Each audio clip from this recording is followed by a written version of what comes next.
Hello friends, AVR drone vision में आपका स्वागत है।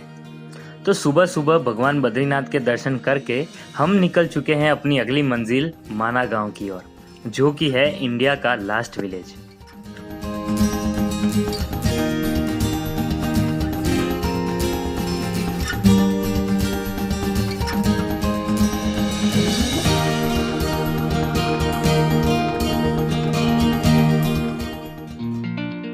अभी हम यहाँ रुके हैं। यहाँ से दो रास्ते जाते हैं। एक जो सामने दिख रहा है वो जाता है माना गांव में, और दूसरा जो पीछे दिख रहा है वो जाता है भारत चाइना बॉर्डर पर, जहाँ सिर्फ मिलिट्री वालों को ही जाने की परमिशन है। तो हम यहाँ से माना गांव की सीमा में प्रवेश करते हैं।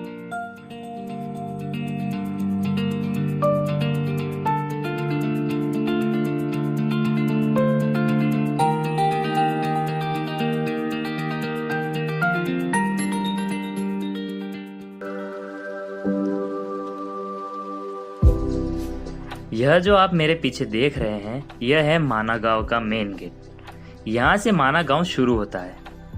कहते हैं महर्षि वेद व्यास ने महाभारत की रचना इसी माना गांव में की थी, जिसे लिपिबद्ध किया था स्वयं भगवान गणेश ने।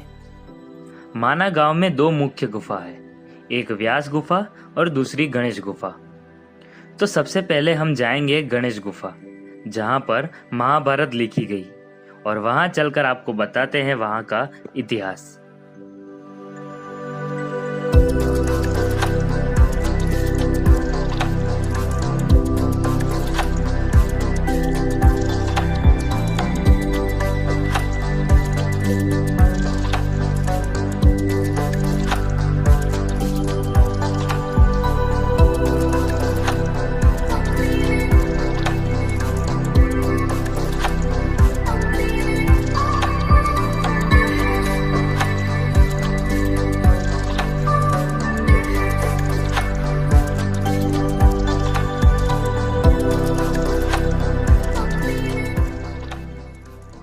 वैसे हमने इस गांव में एक चीज यह नोटिस की कि यहाँ ज्यादातर महिलाएं ऊन से खुद स्वेटर बनाती हैं और बेचती हैं, और यहाँ आने वाले पर्यटक उन्हें खरीदते भी हैं।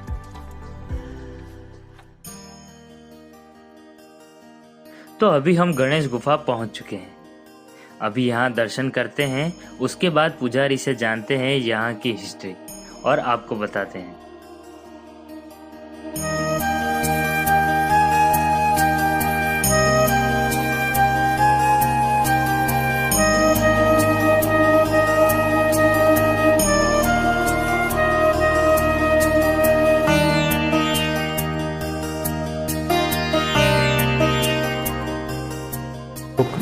वेद व्यास जी, वेद व्यास इसलिए कहते हैं कि एक वेद के 4 भाग किए थे, एक वेद को बढ़ाया था, इसलिए वेद व्यास कहलाए। उन्होंने जब गणेश जी का स्मरण किया था तो गणेश जी ने शर्त रखी कि मैं लिखूंगा लेकिन रुकूंगा नहीं। तो व्यास जी ने उन्होंने भी शर्त रखी कि जो कुछ मैं बोलूँगा पहले आप समझना फिर आगे लिखना। ऐसी दोनों में शर्त हुई थी। ऐसी मान्यता है कि इसी स्थान पर बैठ के गणेश जी ने जब लिखना प्रारंभ किया था, जहाँ पर भी हम बैठे हैं, व्यास जी बोलते जाते थे, गणेश जी लिखते जाते थे। व्यास जी बोलते गए थे और गणेश इस स्थान पर बैठ के पुराण और महाभारत की जो कथाएं हैं उनको लिखते गए थे। वही स्थान है ये।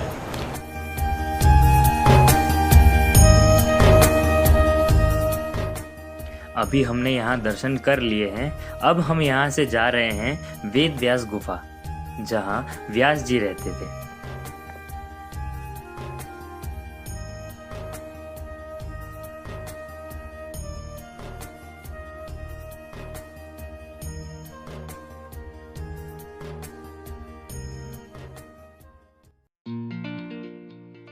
तो अभी हम पहुंच गए हैं व्यास गुफा। एक तरफ है व्यास गुफा और दूसरी तरफ पास में ही है भारत की आखिरी चाय की दुकान। तो पहले हम व्यास गुफा में चलते हैं, फिर आकर यहाँ चाय नाश्ता करते हैं।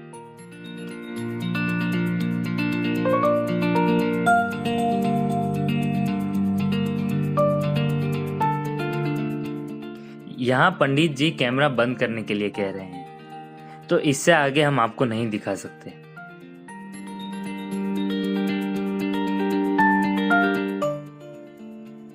अब हम व्यास गुफा में दर्शन के बाद जा रहे हैं भीमपुल, जहां सरस्वती नदी का उद्गम स्थल है।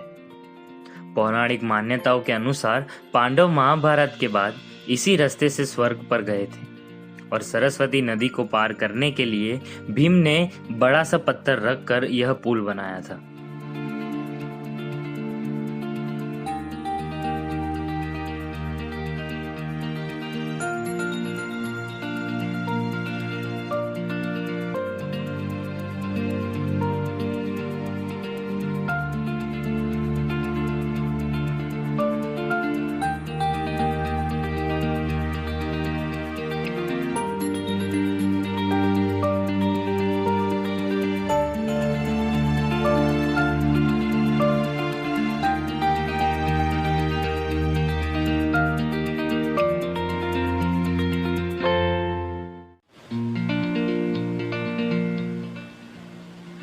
यह जो आप देख रहे हैं यह है सरस्वती नदी, जो कि बहुत तेज प्रवाह से बह रही है और वहां पर सामने माँ सरस्वती का मंदिर बन रहा है और जहां हम खड़े हैं वही है भीमपुल।